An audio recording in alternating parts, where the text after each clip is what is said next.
सुनो सुनो सुनो, आपके शहर में आ गया है एनडीटीवी इलेक्शन कार्निवल। कलाकारों का होगा धमाल, एनडीटीवी पूछेगा सवाल, देखिए क्या होता है नेताजी का हाल। आपके शहर में आ गया है NDTV election carnival.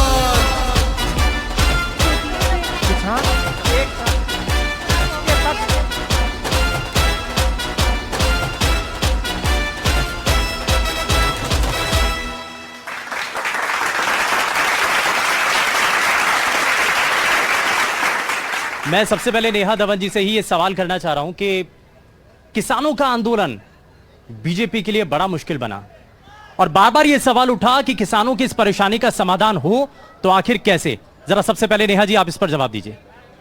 Neha ji please. देखिए शुभेंदु जी, जहां तक भी किसानों के आंदोलन की बात है, हम हमेशा से ये बात देखते आए हैं कि आज हरियाणा में अगर समरसता खराब करने की बात आई है तो हमेशा से विपक्ष ने उसमें एक रोल अदा किया है। जो भी नकारात्मक तत्व हैं या मैं कहूं कि जो हरियाणा की समरसता को खराब करने की बात करते हैं, किसान सड़कों पर है तो नकारात्मक लोग हैं, उसमें से कुछ नकारात्मक लोग हैं जिन्होंने इस आंदोलन को गलत दिशा दी, गलत जो है नैरेटिव फैलाया।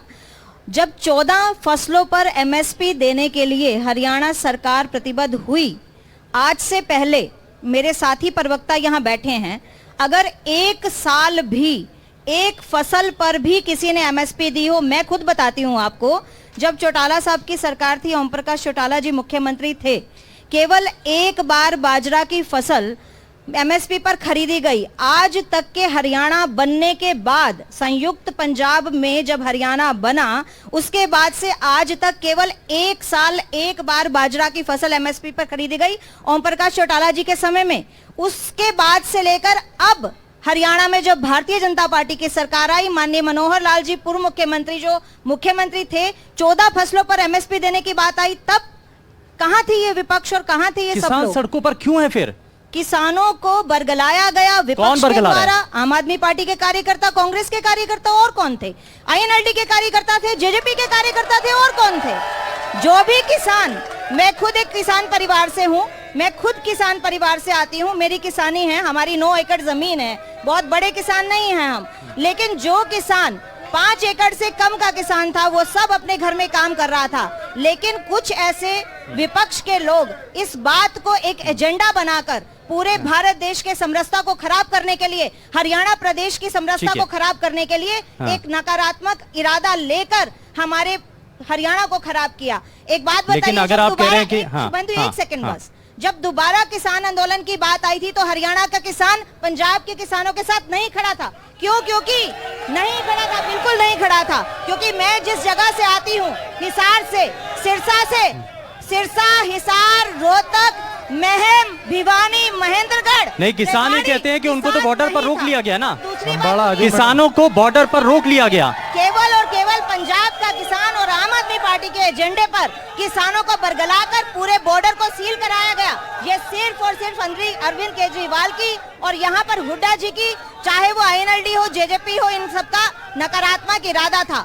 बीजेपी ने हमेशा किसानों को किसान सम्मान निधि दिया, हमने उनको 6,000 रुपए उनको सम्मान निधि के रूप में दिया। भावांतर भरपाई योजना हम लेकर आए। सवाल ये है, देखिए जनता की तरफ से भी सवाल ये आया, अगर आप किसानों के लिए इतना कर रहे हैं, किसान फिर भी तो डटे हुए ना, वो अभी भी कह रहे हैं कि हमारी मांगे पूरी नहीं हो रही हैं। जो किसान अपने काम कर रहा है, जो किसान सब्जी मंडी में अपनी फसल लेकर जा रहा है, आप उन किसानों को क्यों नहीं देखते? उन किसानों के लिए आप अपनी बाइट क्यों नहीं बनाते? तो जो आंदोलन कर रहे हैं वो किसान नहीं है, में किसानी कर रहा है, जो किसान आंदोलन कर रहे हैं वो किसान नहीं है, जाता है, जो बुआई के समय में अपनी बुआई करने जाता है, आप उन किसान की रिपोर्ट। मैं जरा इसमें चित्रा जी को जोड़ लेता हूँ। चित्रा जी, किसानों को लेकर के आंदोलन चल रहा है, किसान अभी भी कह रहे हैं कि हमारी मांगों को नहीं माना गया, कांग्रेस पार्टी का स्टैंड क्या है इस पर?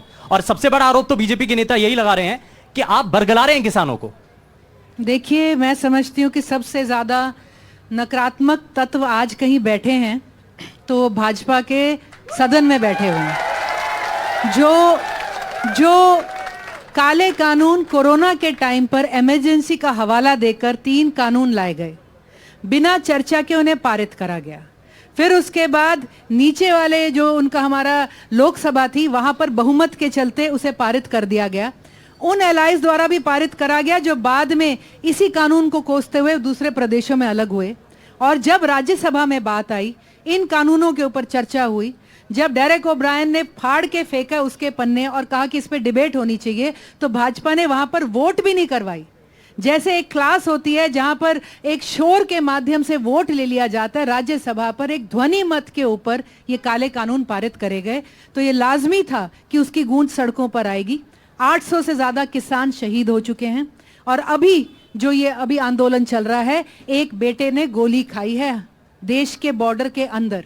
तो मैं समझती हूँ बड़े दुख की बात है, अन्नदाता को इस तरह से दला गया है। और रही बात पहले क्या थी, किसानी क्या तो थी, क्या अकेली बीजेपी की सरकार जिम्मेदार है? इससे पहले जिस सरकार के पास मौका था उन्होंने क्या किया? पूरा एक कहावत हुआ करती थी हुड्डा जी के टाइम पे कि हुड्डा तेरे राज में जीरी गई। तो उस वक्त किसान को खेती का, अपनी उपज का जो दाम मिला, आज जिन फॉर्च्यूनर्स को दिखाकर ये भाजपा किसानों को कोसती है, वो फॉर्च्यूनर्स हुड्डा जी ने उनके नीचे लगाई थी उस टाइम, क्योंकि खेती को प्रॉफिटेबल करा गया था।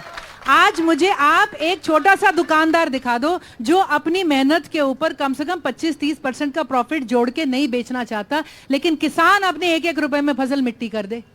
किस बात के लिए? आप सभी जुड़े हमारे साथ इस खास पैनल में, और एनडीटीवी के इलेक्शन कार्निवल में हमने जनता की हर एक बात को रखा।